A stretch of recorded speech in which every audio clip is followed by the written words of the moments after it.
And we are catching up now with Eric Snodgrass from Nutrient Ag Solutions talking about weather. We're hearing weather.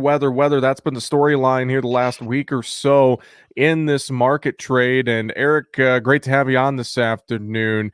I just want your thoughts on the fact that we're trading a weather market this volatile in June. Normally, this is unheard of. I can't remember the last time that this happened, Eric.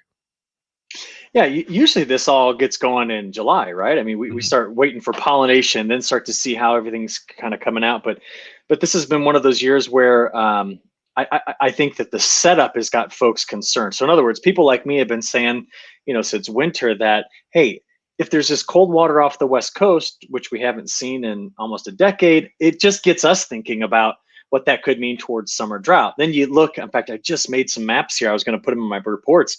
I compared last year's May volumetric soil moisture at the end of May, how much moisture is in the soil. And I compared it to what we have right now at the beginning of June in 2021.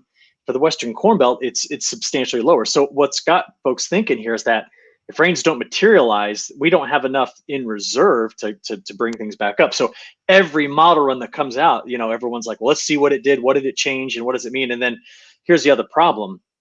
Predictive skill in summer goes down because these models, even though they're run on the fastest computers on the face of the earth, still can't handle convection. They're not designed to. So they don't get thunderstorms.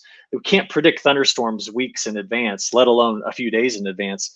And so what it all kind of hinges on here is these model to model run differences. And as the differences come out, whether they're right or wrong, they're getting traded. And so, it's we're going to be in this for 6 weeks, man. I don't think it's going anywhere.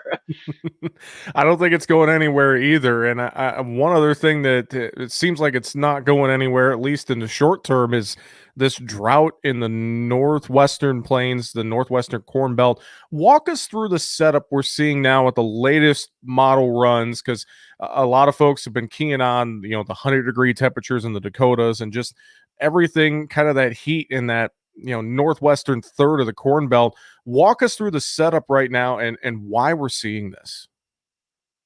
Yeah, so the bad part is that 100-degree heat, which the setup is just a big ridge in the jet stream showed up. And the ridges are only there because it's hot. That's why they exist. So the problem has been that even some moisture that did return, in fact, there were some good thunderstorms at the beginning of last weekend.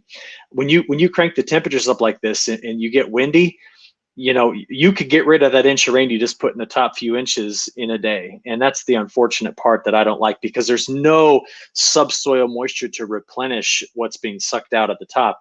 And it's not just the next few days that we're looking at the heat continuing. They're going to have, this midsummer like heat for a while. There could be a couple of short breaks in it through the middle of the month of June, but most of the long range models suggest that we're just going to park a ridge somewhere around the 100th meridian. So Texas to North Dakota, that's kind of where I'm talking about. And if it's there, things go around it. So the Canadian prairie is going to be stormy. The Southeast is going to be stormy. And the West Coast, these folks couldn't be happier for me to tell them that they got at least 5 or 6 days of cooler than normal weather. In fact, this is crazy. In Oregon, where a week ago they were having temperatures that were in the triple digit, there was a freeze warning this morning in Central Oregon. I mean, it's just, what kind of a ride are we on here? Well, it's not one I typically talk a lot about at this point in June. And so every model run comes out and there's a battle right now. The GFS model, that's the model we run in the United States, it keeps wanting to put down more precip middle of this week, toward the end of this week in North Dakota and South Dakota. And the European is just not having any of it. Now, statistically, you'd say, well, I'm going to favor the European because I can look at the data right now and it tells me the European's got about a 6% margin higher on its skill score. So you'd want to trust the model that's been doing the best. But when it comes to storms, those skill scores kind of get tossed out the window. We got to watch for trends. And the GFS has stayed on the rain and the European stayed off of the rain. And so I sit back and I'm like, the scientist in me says, oh, let's just watch this play out. This will be kind of fun. But everybody wants me to give them an answer to it. And what I'll say is the Gulf is open. There's moisture there. You've got to have a trigger to make those storms. And if there's nothing to fire that air up into the atmosphere, then it's going to stay there. The water's not going to come back out. And I think we're going to watch over the next about 60 hours to see if we can crack through that and deliver some moisture. And then here's the other question. Does it get to the Red River Valley of the North? Because if it stays in the Western Dakotas, that's a much different scenario than if it gets to the eastern side of the Dakotas. And I think that's what we're going to watch all week long. Yeah, and to your point, we get into that summer season with thunderstorms, and you're right, we can't necessarily predict them too far out, and it just takes a lot of those ingredients coming together at the right time to produce those thunderstorms. And to your point as well, I mean, we might see some scattered thunderstorms, but that's just it. They're going to be scattered. We're not talking any widespread major events in the latest forecast, Eric. Yeah, and the problem with ridges in the jet stream is the low pressure systems go around them. If you want to get everybody rain, you got to have a big low that comes through and just wraps up all that moisture. And this is a situation where a low is going to try to form in like Wyoming, and it's going to run into the ridge and fizzle out. And that's the difference. The GFS has it fizzling out later. It kind of pushes it farther, and the GFS just pulls the plug early. Or the European pulls the plug early. Yeah, yeah. I'd like to get your thoughts. So let's shift the conversation a little farther to the south and Mhm. west from the Dakotas, because a lot of folks are starting to maybe consider Iowa as possibly a quote unquote swing state. Like we're talking politics here. We're starting to watch it get drier in parts of northwest Iowa into north central Iowa. I was just there Memorial Day weekend. It's dry in north Mhm. central Iowa, maybe more so than people are letting on. Talk about what you're seeing as we kind of move farther, east in the Corn Belt there, Iowa, eastern Nebraska, southern Minnesota. You start talking about dryness there.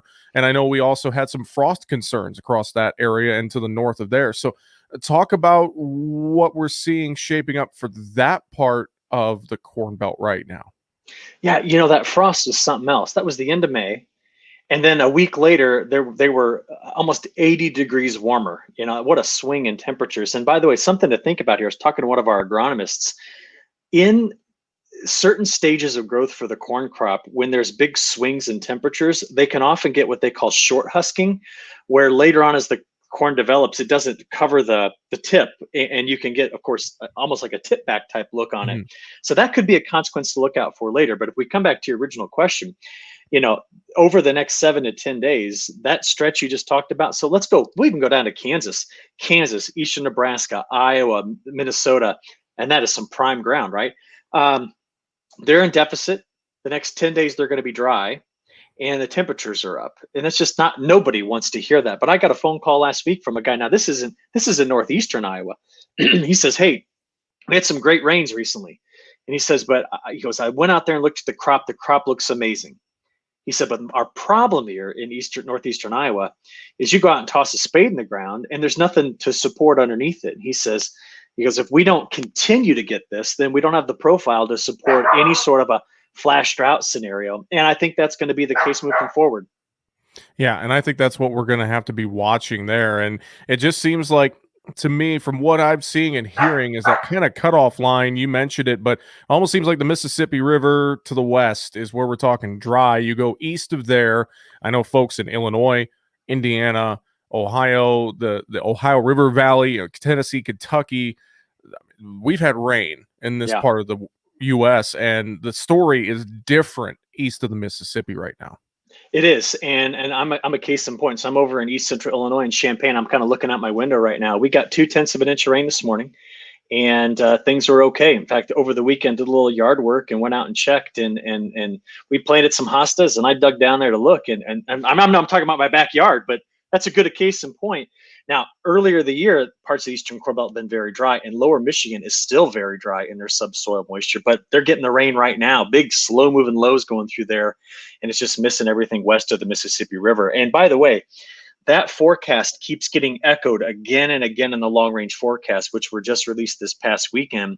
And they just want to keep the west dry and the eastern part of the Corn Belt a bit wetter. And we got to just throw up the big question marks. Is that going to continue to be the case? And at this point, that's a pretty strong trend in the models that we can't ignore.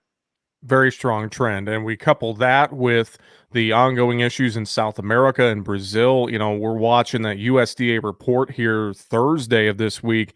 A Mhm. lot of folks are pointing to USDA cutting Brazil production for that safrinha corn crop. And I know the last bits we've been hearing out of Brazil is that, I mean, it's shrinking by the day, and that's been the case for the last month. And you parlay that with U.S. weather concerns and the fact that we need to produce a bumper crop here.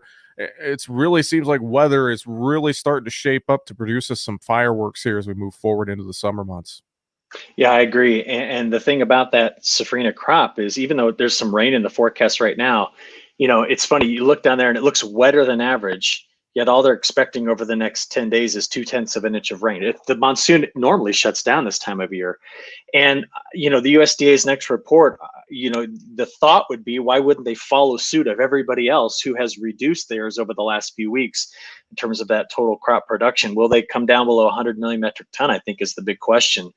And so if they do, then I think it just puts more pressure on the size and shape of this crop in the United States. And we've already spent the front half of this talking about the weather concerns we have here.